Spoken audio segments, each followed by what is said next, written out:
Terima kasih pada Pak Moderator yang sudah memberikan kesempatan. Ini sangat menarik sekali. Di akhir tahun kita kayak refleksi untuk melihat bahwa Indonesia adalah negara literasi ya. Nama saya Trida Pulungan, saya analis kebijakan di Sekjen DPD RI. Disitulah letak legislasi dan konstitusi sering dipertaruhkan ya.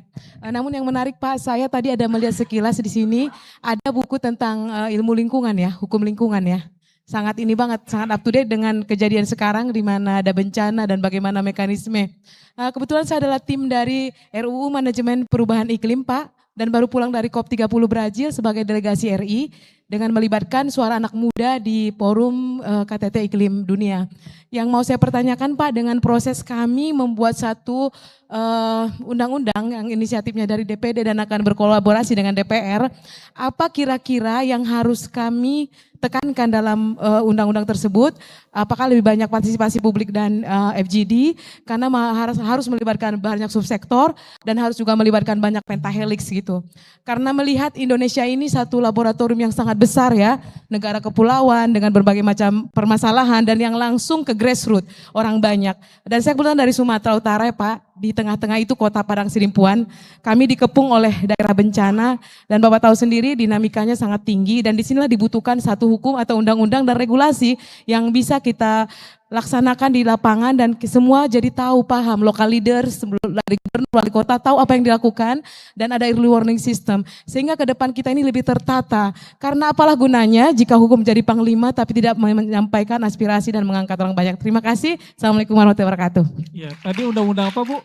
Undang-undang apa? Siapa? Kenapa? Undang-undang apa tadi yang sedang? Manajemen Perubahan Iklim Pak. Oh, manajemen perubahan iklim. Baik. Untuk sesi pertama dulu, silakan barangkali langsung direspon oleh Prof. Mahfud. Ya, silakan. Baik, saya ini ada rapat ini, Pak Tra juga kayaknya. Kalau kerja di Kompas itu ketat waktunya ya. Kalau jam sekian nih, jam sekian gitu. Sama deadline-nya itu enggak boleh dilanggar. Baik, saya singkat saja. Bu, kalau bingung dengan pendapat dosen yang berbeda, itu menurut saya malah bagus, karena itu akan menjadi semangat untuk mencari alternatif. Jadi kan ilmu itu berkembang, saya begitu. Tesis, antitesis, hipotesis, kan gitu ya. Terus ini pertentangan terus dicari jalan tengah, itu kalau semangat keilmuannya ada, bagus. Kalau misalnya pertentangan antara praktek yang korup dengan aturan yang seharusnya diterapkan, itu kuncinya perjuangan, semangat berjuang, semangat memperbaiki. Diberitahu kepada Ananda, memang begitu hidup itu. Sejak dulu selalu ada pertentangan gitu. Bagus, jangan sampai putus asa. Sudah semangat belajar hukum, lalu pas semester 3 malas kalau dosennya pada enggak jelas dan macam-macam. Itu justru itu yang harus menjadi pemancing. Apakah MK membuka peluang ya untuk kritik? Iyalah, kita selama ini kritik. Ada cara mencintai MK itu berbeda. Misalnya saya dengan Pak Aswanto agak berbeda caranya. Kalau MK rusak, saya dobrak dari dalam. Itu sebabnya dulu saya sampai mengantar satu proses di mana hakim terpaksa berhenti di tengah jalan. Karena bagi saya enggak boleh dirahasiakan. Saya panggil Pak Bagirmanan, tuh ada kasus, tolong dinilai ini secara etik. Salah, saya panggil Adnan Buyung, salah. Ya kita minta, mau berhenti atau mundur? Mundur. Karena kecintaan saya kepada institusi itu harus dengan tindakan tegas. Gitu. Pak Aswanto kalau diserang, MK diserang, hatinya tersinggung, terluka. Nah ketika Pak Aswanto ini diberhentikan mendadak, kami marah yang di luar. Datang kami ke MK, tanya nih, Ketua MK, mantan hakim, kumpulkan, salah Anda mendolimi Aswanto. Enggak terima kita, harus ditindak. Meskipun kemudian yang membuat itu kan DPR, kita kan enggak bisa apa kepada DPR. Ya kan? Waktu itu saya Menko Polhukam loh waktu itu. ketika saya bersama Pak Jimli, Pak Hamdan, hakim-hakim dari Jawa Timur diundang. Ini tidak benar MK ini sudah diintervensi. Terluka kita. Ada teman kita seperti Pak Aswanto tiba-tiba diberhentikan. Saya telepon Pak Aswanto sedang ke Madura kalau tidak salah. Saya sedang Madura Pak. Saya ini orang kampung, katanya saya tidak tahu salah saya apa, kata beliau ini. Tahu-tahu diberhentikan gitu. Gitu. Oh, marah kita Pak. Kita kritik MK-nya dan terbuka. Cuma pada waktu itu kan kuncinya ada di DPR gitu. Nah, oleh sebab itu masuk hari Minggu, Sabtu itu bagus. Tetapi tidak boleh membuat keputusan-keputusan menyangkut prosedur kerja. Kan di dalam undang-undang disebut, yang dimaksud hari di dalam undang-undang ini adalah hari kerja. Bukan hari nama. Bukan hari urut. Tapi hari kerja.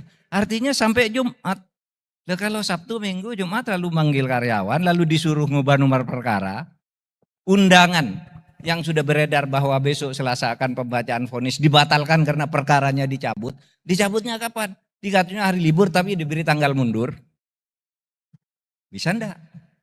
Enggak bisa. Kalau saya enggak bisa dibela kayak gitu. Nah, ini sebenarnya kalau kita mau menjaga MK. Tapi memang ada orang, kalau di dalam Islam itu ada tradisi mendobrak. Itu Sayyidina Umar tuh kalau ada apa-apa ngamuk. Tapi ada yang lembut. Udahlah gitu. Kayak Abu Bakar, Utsman itu. Ya udahlah sabar gini. Ya, ini Pak Aswanto nih yang Abu Bakar. Saya Umar nih. Beda-beda kan. Dan harus sama-sama ada. Harus sama-sama ada. Orang yang keras harus ada. Yang mengingatkan kelembutan harus ada seperti Pak Aswanto. Tapi saya tetap tidak terima sampai sekarang ketika Pak Aswanto dipecat tanpa alasan. Apalagi isunya hanya karena membuat putusan dissenting opinion terhadap apa yang merugikan yang tidak sama dengan pandangan DPR. Lalu di mana? Hanya karena DPR bertugas menyeleksi gitu lalu mau sesukanya. Kan tidak boleh dalam ketatanegaraan begitu. Nah, oleh sebab itu terakhir langsung closing ya. Yang terpenting itu adalah integritas moral.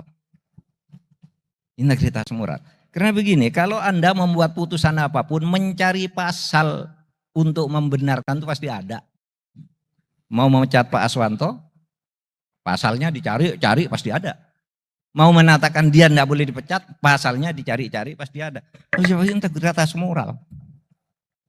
Dan itu sekarang yang melanda MK. Tapi saya tadi berbisik nih.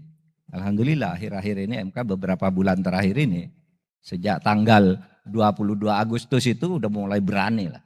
Dengan segala kritik yang masuk tetap, saya bilang saya menjadi bangga kembali.